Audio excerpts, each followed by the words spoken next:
तक्रारदारांनी पुढे येण्याचे अभोणा पोलिसांचे आव्हान।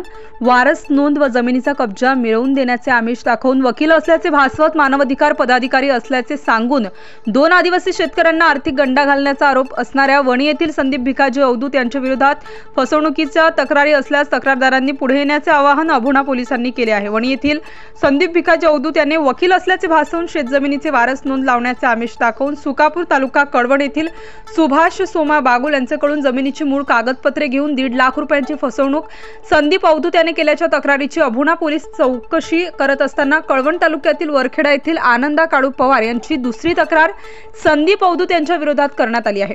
शेतजमिनीच्या क्षेत्राचा कब्जा घेऊन दाखवण्याचे आमिष दाखवून भारतीय मानवाधिकार परिषद याच्या लेटर पॅडवर पवार यांच्या शेती क्षेत्राबाबत तक्रार कळवण तहसीलदार यांच्याकडे केली होती। तसेच संदीप अवधूत याने त्याचे स्वतःचे नावे माहिती अधिकार कायद्यान्वये याबाबत मंडळ अधिकारी यांच्याकडे माहिती मागवली होती।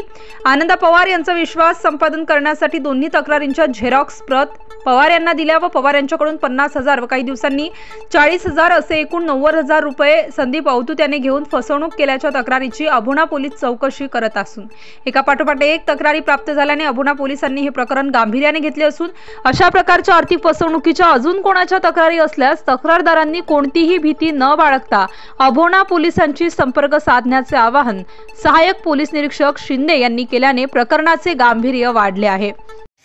सर, अभोणा पोलीस ठाणे हद्दीतून आर्थिक फसवणुकीच्या तक्रारी वरिष्ठ कार्यालयाला प्राप्त झाल्या आहेत। त्याच अनुषंगाने वरिष्ठ कार्यालयाकडून त्या चौकशीसाठी आपल्याला काही आदेशित केले गेले आहे का, काय सांगाल? अभोणा पोलिसकडे सध्या 2 अर्ज प्राप्त झालेले आहेत। एक अर्ज आहे की सोमा बागुल सुकापूरचे रहिवासी आहेत, त्यांची वडिलोपार्जित जमीन त्यांच्या नावावर करून देतो असे संदीप अवधूत नावाच्या पत्रकाराने तो स्वतः वकील असल्याचे सांगून आणि त्यांना नावावर करून देतो असे आमिष दाखवून त्यांच्याकडून वेळोवेळी टप्प्याटप्प्याने जवळपास त्यांच्याकडून 1.5 लाख रुपये उकळलेले आहेत, परंतु अद्याप नाव जमिनीच्या नावावर करून दिलेले नाही।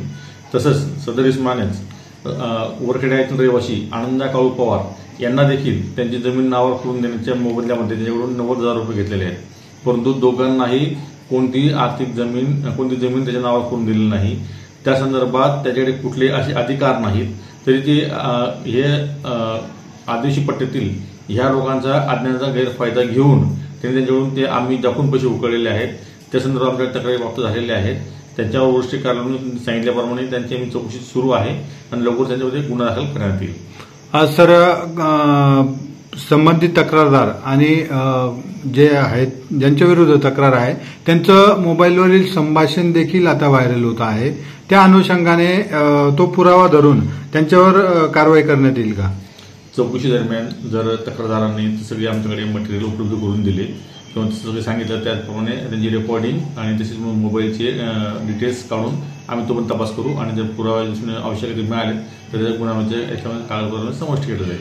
सर, अजून या कळवण तालुका आणि अभोणा पोलीस ठाणे हद्दीत अशी आर्थिक फसवणूक झाली असेल तर तक्रारदाराने प्रथमतः काय करावे, काय आवाहन कराल?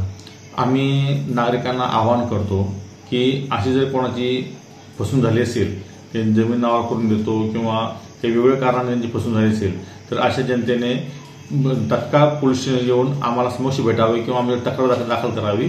आम्ही त्यांना योग्य चांगल्या पद्धतीने न्याय मिळवून देऊ। स्टार न्यूज साठी गोविंद थोरात, वणी।